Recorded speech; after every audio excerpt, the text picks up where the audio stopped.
নোয়াখালীর বহুল আলোচিত স্কুল ছাত্রী তাসমিয়া হোসেন অদিতা হত্যা মামলায় সাবেক শিক্ষক আব্দুর রহিম রনিকে মৃত্যুদণ্ডের আদেশ দিয়েছে আদালত।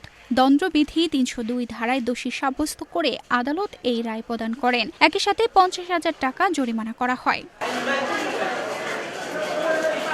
দীর্ঘ শুনানি শেষে ২৯ এপ্রিল বুধবার দুপুরে নোয়াখালী নারী ও শিশু নির্যাতন দমন ট্রাইব্যুনাল ১-এর বিচারক মোহাম্মদ খোরশেদুল আলম শিকদার এই রায় ঘোষণা করেন। রায়ে সন্তোষ প্রকাশ করে বাদীপক্ষের আইনজীবী অ্যাডভোকেট মোল্লা হাবিবুর রসুল মামুন বলেন, এই রায়ের মাধ্যমে আইনের শাসন প্রতিষ্ঠিত হয়েছে।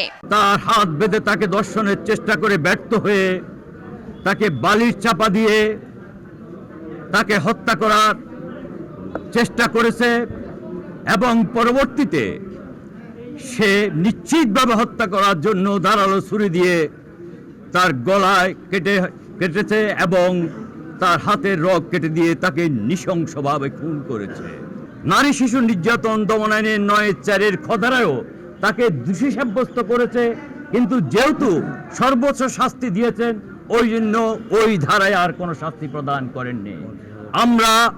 আমরা এই রায়ে আমরা সন্তোষ প্রকাশ করছি। অদিতার মা রাজিয়া সুলতানা কান্নায় ভেঙে পড়ে বলেন, তিনি এই রায়ে সন্তুষ্ট।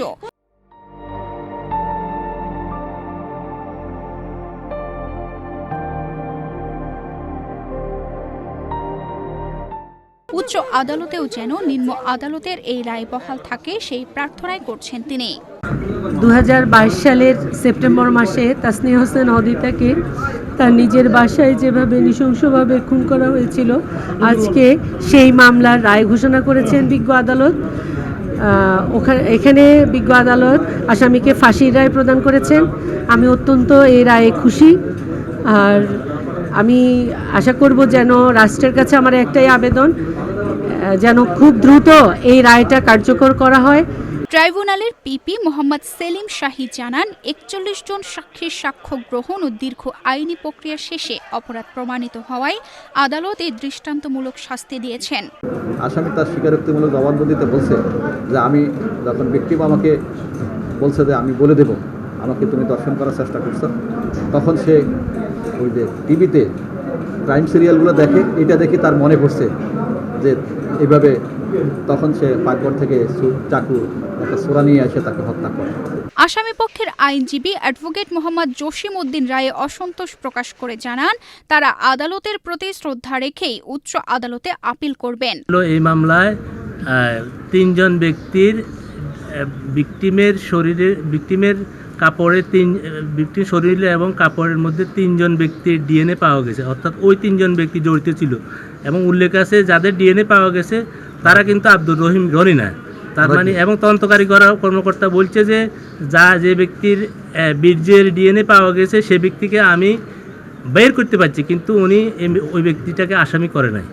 হ্যাঁ, এতে সুনির্দিষ্টভাবে প্রতিমান হয় যে আমার আসামি নির্দোষ। তথাপি যেহেতু ট্রাইব্যুনাল একটা রায় দিয়েছে, আমরা তো সেটা মানে নিতে হবে, এটা নিয়ে কোনো ডিবেট করার সুযোগ নাই। আমরা আবেদন সংগ্রহ করে সেটা পর্যালোচনা করে আমরা উচ্চ আদালতে আপিল করব।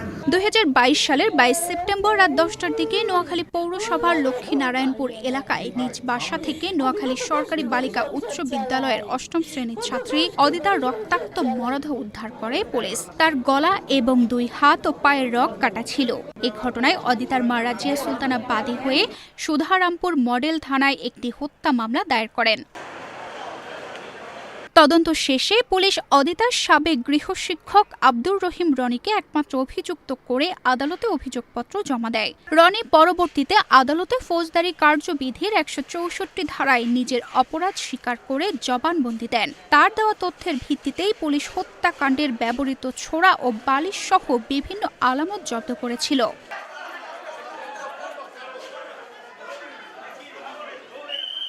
অদিতা হত্যাকাণ্ডের পর নোয়াখালীর বিভিন্ন শিক্ষা প্রতিষ্ঠানের শিক্ষার্থী সহ সর্বস্তরের মানুষ ঘাতকের ফাঁসির দাবিতে বিক্ষোভ সমাবেশ, মানববন্ধন ও সড়ক অবরোধ সহ নানা কর্মসূচি পালন করেছিলেন। দীর্ঘ প্রতীক্ষার পর এই রায়ে জেলা জুড়ে ব্যাপক আলোচনা সৃষ্টি হয়েছে। তানজিদা রহমান, ইনায়া, বাংলাদেশ প্রতিদিন।